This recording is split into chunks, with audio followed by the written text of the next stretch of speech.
The man who was always there. Have you ever noticed how some people only remember you when they need something? You cancel your plans, skip your rest, just to help. And once they're done, they vanish. If that sounds familiar, then this story is for you. In a quiet valley surrounded by golden fields lived a humble man named Liam. Everyone in the village knew him, not because he was rich or powerful, but because he never said no. If someone's cart got stuck, they'd call Liam. If a roof leaked during rain, they'd call Liam. If someone was sad or lonely, Liam would sit beside them and listen. He believed that helping others made him a good man, and maybe it did. But slowly, piece by piece, his life stopped belonging to him. His own farm lay half-ploughed. His fence was broken. His home needed repair. Yet every morning he walked out with a smile, fixing someone else's problems instead of his own. Every evening, when he returned covered in dust, his mother Anna would sigh. "Liam, you help everyone, but who helps? You, my son." He'd smile faintly and reply, "It's all right, Mom. Someday they'll remember my kindness." But that day never came. One evening, dark clouds gathered above the valley. The villagers rushed to save their crops from the storm. Liam too ran, not to his own field, but to help his friend Noah, whose haystacks were still uncovered. They worked hard in the pouring rain until Noah's field was safe. But when Liam finally looked toward his own land, it was too late. His wheat lay drowned beneath the storm. He stood there, soaked and silent, watching the water wash away months of effort. That night, his mother whispered, "You saved everyone's harvest, except your own." And something deep within Liam quietly broke. The next morning, the rain had stopped, but the silence in Liam's heart hadn't. He walked aimlessly through the muddy path until he reached the river that ran along the edge of the valley. There, under an old willow tree, lived Elder Rowan, a wise farmer who everyone sought for advice. Rowan looked up from his fishing net as Liam approached. "You look troubled, son," he said softly. Liam sank beside him. "I don't understand, Rowan. I help everyone, fix their fences, lend my tools, give my time. But in the end, I feel empty. I'm not tired from work. I'm tired from people." Rowan watched the calm flow of the river before replying. "Do you see this river, Liam? It feeds every field and tree around us. But when the rain pours too much and the river forgets its own path, what happens?" Liam thought for a moment. "It floods and destroys everything." Rowan nodded. "Exactly. Even kindness needs boundaries. Without them, it turns into self-destruction. The river gives life because it knows where to stop. So must you." Liam listened quietly as the breeze rippled across the water.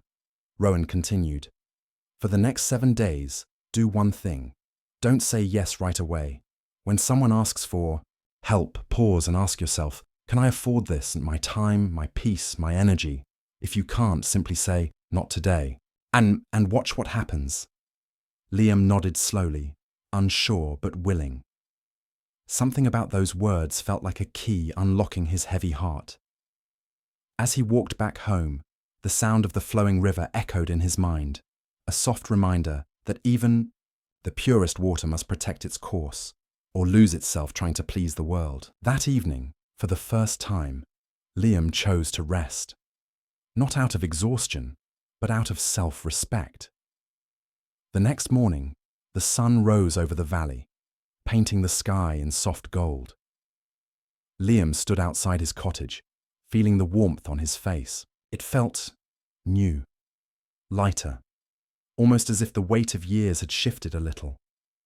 He remembered Elder Rowan's words, "Even kindness needs boundaries." And that day, life gave him his first test. His friend Noah came rushing down the road. "Liam, my bull is sick. I need help taking it to the doctor. Please, you're the only one strong enough." Liam looked at his half-ploughed field. His heart pulled in 2 directions, one toward duty, the other toward peace. He took a deep breath and said softly, "I'm sorry, Noah.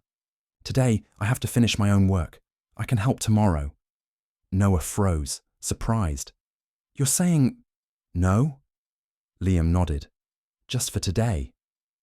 Noah frowned and walked away, shaking his head. Guilt tugged at Liam's chest, but he held firm. He turned back to his field, hands trembling, and began to work. By sunset, for the first time in months, the soil was smooth, ready for planting. His back ached, but his heart felt strangely light. The next few days tested him again. The neighbours came with small favours, borrowing tools, asking for help lifting, fixing, carrying, and every time, Liam paused, smiled politely, and said, "Not today. I have things to finish."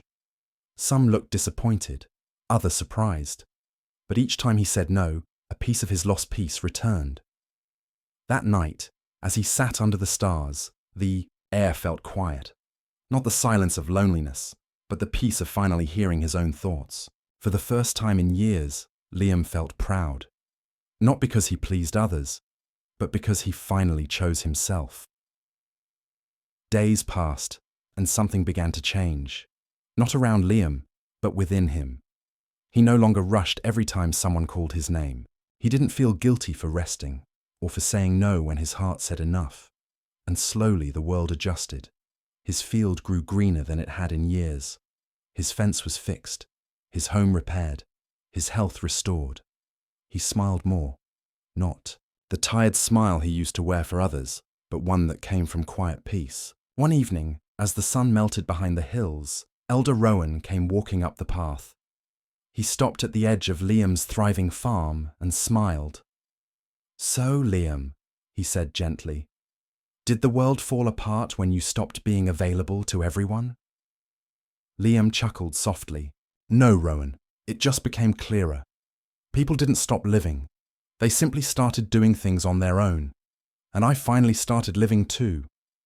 Rowan nodded, his eyes kind. "When you stopped saying yes to everyone, you finally said yes to yourself." Liam looked at his field, glowing under the sunset, and whispered, "I think I finally understand, Rowan.